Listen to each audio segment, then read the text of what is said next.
नमस्कार मित्र, आपण आज वैजापूर तालुक्यामध्ये आलेलो आहे मस्की या गावामध्ये. तर आपले जे डिस्ट्रीब्युटर आहेत भाऊसाहेब वरणे सर यांच्या शेतामध्ये आलेलो आहे. तर त्यांनी आपल्या इंडिया ग्रो ब्रँड जो आहे आपला जैविक शेती जो टेक्नॉलॉजी टोटल नॅनो आहे, तर कांद्यावर जो रिझल्ट घेतलेला आहे तर त्यांच्याविषयी आपण जाणून घेऊया. ते त्यांनी कांद्याविषयी जे काही रिझल्ट घेतलेला आहे तर कुठले कुठले प्रोडक्ट वापरले. सर नमस्कार. नमस्कार सर, आपण जे कांद्यावर प्रोडक्ट यूज केले ते हे कुठले कुठले केले सर? India sir. ग्रोचे. इंडिया ॲग्रोचे बुवास्त्र सुपर आणि ग्रो मॅजिक. हां, भुवास्त्र पण ग्रोमॅजिक केलं आहे आणि नंतर आणि जे फवारणी वगैरे नंतरचे केलं एक सर? स्प्रे घेतलेला आहे आता MI स्प्रे, अच्छा MI प्राऊड. अच्छा. आणि एक स्प्रे घेतलेला आहे फक्त बघा, भुवास्त्र सुपर आणि ग्रो मॅजिक आणि एक स्प्रे, या तिन्हीच्या चारीच्या कॉम्बिनेशनमध्ये जर पाहायला गेलं एका तिच्यामध्ये आज सरांच्या मुलाच्या हातामध्ये बघू शकता तुम्ही की हे जे मूळ आहे ते पांढरे मूळ आहे कांद्याचे, ते बघू शकता तुम्ही.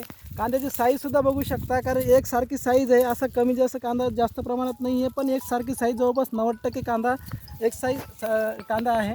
तर मला असं वाटतं की प्रत्येक शेतकऱ्यांनी जैविक ब्रँड वापरायला पाहिजे. तर आपण त्यांना एकदा विचारूया की हे नेक्स्ट टाइम जे काही यांनी आता जे वापरलेले आहेत, तर तुम्ही प्रत्येक शेतकऱ्याला सर सांगणार या गोष्टी? तर मी तर प्रत्येक शेतकऱ्याला सांगणार, पण मी तर कायमस्वरूपी हेच वापरणार.